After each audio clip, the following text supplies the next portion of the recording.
Convert the decimal number 105.15 into its binary equivalent. Okay, so ইয়াতে আমাক দিছে এটা decimal number.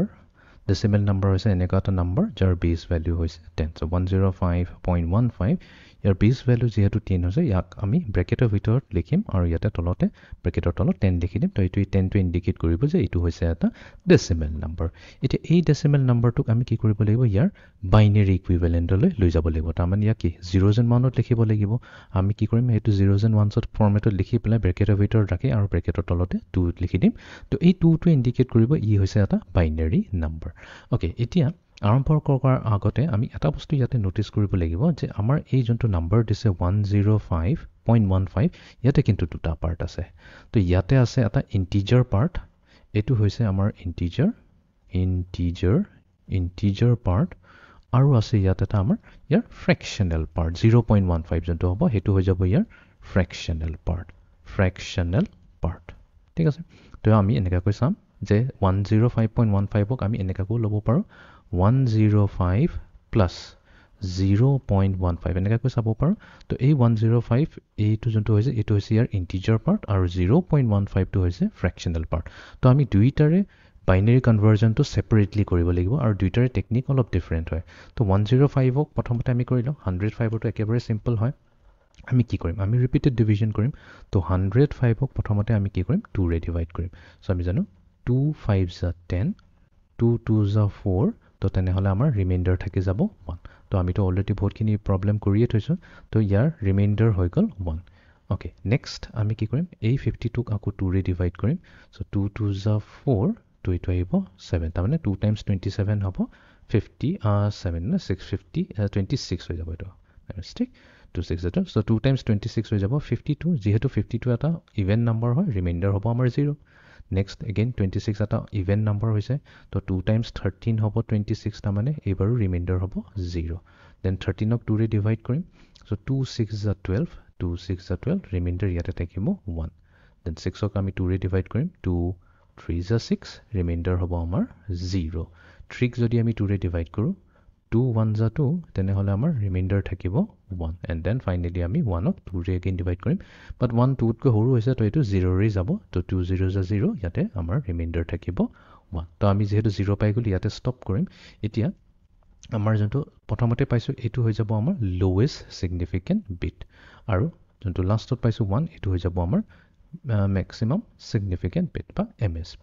তো এতিয়া 105ক যদি আমি লিখোঁ ইয়াৰ বাইনেৰীত, তো 105, তো বাইনেৰীত হ'ব এইটো আমি ক'ৰ পৰা আৰম্ভ কৰিম MSBৰ পৰা আৰম্ভ কৰিম 1 1, তো এইটো 1 প্ৰথমতে লিখি লওঁ 1 1।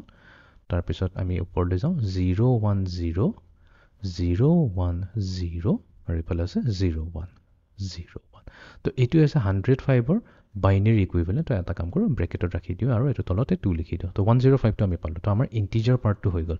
এতিয়া নেক্সট আমি আহিব লাগিব ইয়াৰ ফ্ৰেকশ্যনেল পাৰ্টলৈ 0.15। এতিয়া 0.15ৰ কাৰণে আমি কি কৰিম একো ডিফিকাল্ট নহয়, প্ৰথমতে আমি 0.15 লিখি ল'ম অনলি ফ্ৰেকশ্যনেল পাৰ্টটো, আৰু ইয়াক কি কৰিম আমি চিম্পলি 2ৰে মাল্টিপ্লাই কৰি দিম। এতিয়া 2ৰে মাল্টিপ্লাই কৰিলে আমি কি পাম 0.30 পাম। চ' 15.15 into 2 হৈছে 0.30। এতিয়া ইয়াৰ ইন্টিজাৰ পাৰ্টটো কি 0, যোনটো 0 ইন্টিজাৰ পাৰ্ট ওলাইছে সেইটোকে আমি নোট ডাউন কৰি ল'ম। ঠিক আছে, এইখিনিতে আমি 0 লিখি দিলোঁ, আৰু ইয়াৰ ফ্ৰেকশ্যনেল পাৰ্ট কি হ'ল 0.30 হৈ গ'ল। সেইটো আমি আকৌ লৈ আহিম নেক্সট লাইনলৈ 0.30। এগেইন এইটো কি কৰিম আমি ফ্ৰেকশ্যনেল পাৰ্টটো 2ৰে মাল্টিপ্লাই কৰি দিম। তো ইয়াতে পাই যাম আমি 0.60 পাম। এগেইন ইয়াৰ ইন্টিজাৰ পাৰ্টটো কি আছে 0 আহিছে, সেইটোকে আমি ইয়াতে নোট কৰি ল'ম 0, আৰু ইয়াৰ ফ্ৰেকশ্যনেল পাৰ্টটোক লৈ আহিম নেক্সট লাইনলৈ 0.60 মাল্টিপ্লাইড টু 2 কৰি দিম ইকুৱেলছ টু 0.60 into 2 আমাক কি দিব 1.20। তো এইবাৰ ইয়াৰ ইন্টিজাৰ পাৰ্ট কি আছে 1 আহিছে, তো এইখিনিত আমি 1টো ল'ব লাগিব, আৰু ফ্ৰেকশ্যনেল পাৰ্ট কি হৈ গ'ল 0.20, এইটোক আমি নেক্সট লাইনলৈ লৈ আহিম। চ' 0.20 into 2 এইটোৱে আমাক দিব মাল্টিপ্লাই কৰিলে 0.40। তো ইয়াৰ ইন্টিজাৰ পাৰ্ট হৈছে 0, ফ্ৰেকশ্যনেল পাৰ্ট হৈছে 0.4, নেক্সট লাইনলৈ লৈ আহি যাওঁ 0.40 into 2।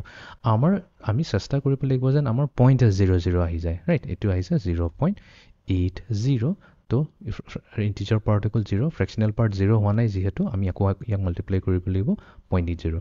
তো এইটোৱে দিব আমাক 1.60 এতিয়া কথাটো হৈছে আমি যিমানে কৰোঁ এইটো গৈ থাকিব এইটো কেতিয়াও 0 হ'ব নোৱাৰে সেইকাৰণে আমি কি কৰিছোঁ আৰু বেছি নকৰোঁ এইখিনিতে আমি ষ্টপ কৰি দিওঁ তো ইণ্টিজাৰ পাৰ্ট আমাৰ হৈছে 1 আৰু এইটো যোনটো ফ্ৰেকশ্যনেল পাৰ্ট 0.60 এইটোক আৰু আমি কনচিডাৰ নকৰোঁ আমি এইখিনিতে ষ্টপ কৰি দিম তো তাৰ মানে 0.15 ঠিক আছে এইটোক যদি আমি বাইনেৰীত কনভাৰ্ট কৰোঁ তো এইটো হ'ব 0 পইণ্ট ঠিক আছে তো আমি ইয়াৰ পৰা কাউণ্ট কৰিম ফ্ৰম টপ টু বটম ঠিক আছে সিফালে আমি যেতিয়া ইণ্টিজাৰ পাৰ্টটো কৰি আছিলোঁ আমি বটম টু টপ গৈছিলোঁ বাট ফ্ৰেকশ্যনেল পাৰ্টৰ কাৰণে আমি টপ টু বটম আহিম তো ইয়াতে কি আছে 0 আছে 1 আছে তো আমি লিখিম পইণ্টৰ পিছত 001 নেক্সট আছে আকৌ 001 001 তো তাৰ মানে আমাৰ ফাইনেলি কি হ'ব এই দুটাকে কম্বাইন কৰি লিখিম তো 105ৰ কাৰণে হ'ল আমাৰ 105ৰ কাৰণে আহিছে 1101001 তো এইটো আহিলে আমাৰ কাৰ কাৰণে 105ৰ কাৰণে পইণ্ট লগাই দিম আৰু 0.15ৰ কাৰণে আমাৰ কি আহিছে 001 কিন্তু আমি লিখিম